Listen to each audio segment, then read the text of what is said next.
2, 3.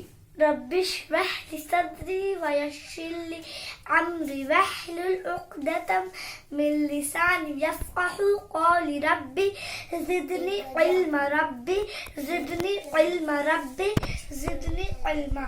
صدر جلسہ محترم اساتذہ کرام اور میرے پیارے بھائیوں بہنوں اور دوستوں، السلام علیکم ورحمۃ اللہ وبرکاتہ. میں آج اس پر رونق محفل میں ایک چھوٹی سی تقریر پیش کرنا چاہتی ہوں. وہ ہے موت.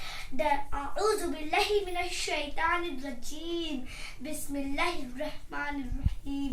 ڈرتی ہوں موت سے، ڈرتی ہوں موت سے، مگر مرنا ضرور ہے. لرزتی ہوں کفن سے، لرزتی ہوں کفن سے، مگر پہننا ضرور ہے. کب کپی ستاری ہوتی ہے، کب کپی ستاری ہوتی ہے قبر کو دیکھ کر، لیکن مدت تو اس میں رہنا ضرور ہے. معزز سامعین کرام، موت ایک ایسی حقیقت ہے جو انسان چاہے یا نہ چاہے موت آ کر رہے گی.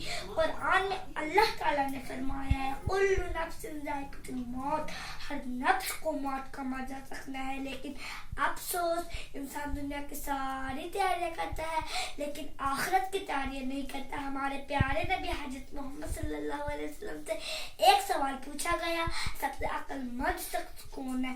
ہمارے نبی محمد صلی اللہ علیہ وسلم نے جواب دیا، سب سے عقل مند شخص وہ ہے جو کثرت سے موت کو یاد کرے اور موت کے بعد کی زندگی کی تیاریاں کرے.